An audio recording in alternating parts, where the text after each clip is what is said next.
Assalamualaikum guys, saya nak tunjuk cara guna drive, in-drive. Ok, saya dah pada handphone lagi satu, saya sebagai passenger. Tadi ambil masa sikit, dia minta IC pula. Says, daripada 1.4 km. Ok, ni dah masuk dah Senarai. Saya masuk 1.7 km daripada Bentong ke hospital. 1.7 km RM6. Okey tak?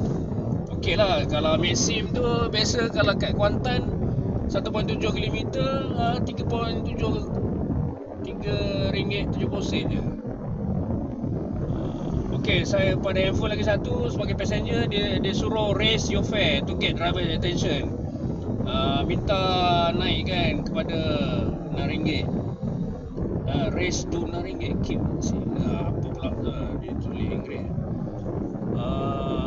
One driver, dia tunjuk satu driver passenger sedang melihat anda punya order. Saya keluar gambar saya lah. Gambar saya, nama kereta Protosaga. Saya punya rating 5. Saya sudah ambil 15 ride. Jadi macam tu lah. Okey, saya sebagai passenger pun saya tak biasa. Okey, ni sebagai driver. Okey, nampak dia boleh pilih. Saya boleh offer dia RM8. Paling maksimum lah kan. Okey, kalau saya tak nak, dia masih lagi ada. Kalau macam Grab tadi, terus hilang lah. Kecuali kalau dia order lagi, kemungkinan macam dia tutup ke ataupun selagi mana dia tak ada sangat pemandu. Kalau saya on Grab tu, kemungkinan saya masih lagi dia macam tadi yang nak naik 17 km yang Grab offer RM13 tu kan. Grab tu biasanya akan hilang lah terus kan, tak tahulah sama ada orang tu dah dapat driver ke tidak kan. Sebab kat Bentong ni mungkin lah orang lain tak ada sangat kan. So macam tadi, okey, kita boleh tengok, kita boleh pilih offer. Katakanlah saya offer RM8. Okey, passenger, okey, dia tengok, dia boleh decline ataupun dia boleh accept. Okey, katakanlah dia, okey, saya kena tunggulah, wait for the reply. Kalau tu saya tak boleh cancel, saya tak boleh tengok benda lain pula kan. Selagi mana dia tak offer, dia ada bagi masa lah untuk passenger tu respon. Selagi dia tak tu, okey, dia ada bagi okey. Kalau dia tak tu, okey, your offer was not accepted. Jadi kita boleh tukar sekarang ataupun kita tunggu lagi kan. Try lagi sekali RM8 lagi sekali. Selagi mana tu, wait. Jadi kalau dia tak respon, kita tunggulah dia tu. Kalau dia decline, baru kita boleh katakanlah ada order lain kan. Kalau tempat yang kalau di KL ada banyak kan. Macam tu lah. Okey. Katakanlah passenger dia tengok hanya satu je driver yang respon. Okey, saya cancel request. Saya dah try KL pula. Nak tengok adil ke tak. Katakanlah tadi hospital, betul. Sekarang hospital KL.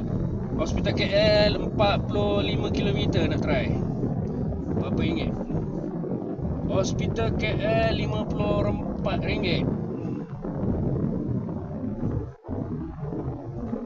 Berapa tadi? Berapa kilometer ni? 62 km. Okey, nampak tak? 62 km daripada Bentong ni ke hospital KL. 62 km. RM54 kira short lah. Jadi kalau kita RM54 raise fare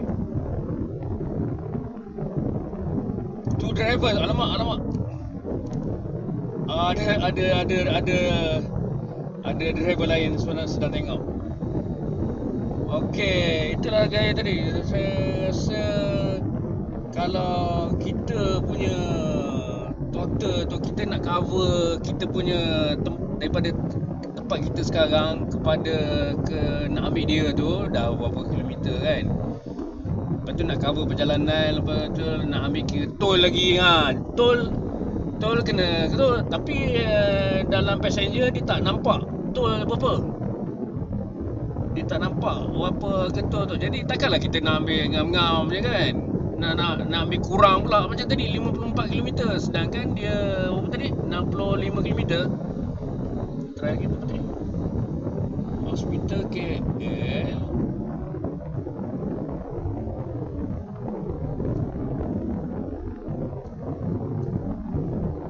Hospital KL 45 km. Tapi pada kita passenger nampak 45 km, tapi kita nampak 60 km.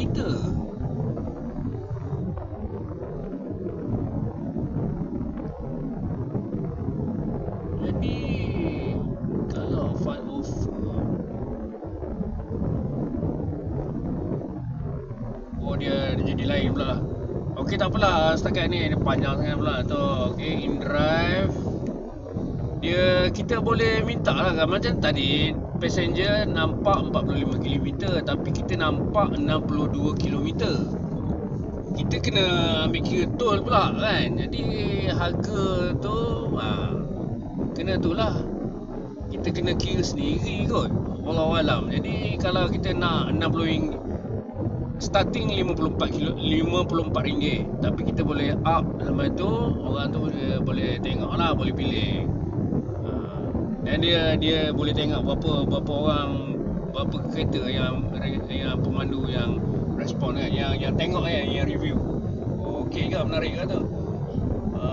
Jadi kan anda kata dia tengok, aku kenal lah dia ni, okey lah, boleh lah, saya nak naik lah kan. Lepas kita sembang lah, okey juga macam tu kan. Okey, setakat ni. Jadi kalau nak daftar sebagai in-driver, saya ada bagi link dalam description ya. Okey, terima kasih.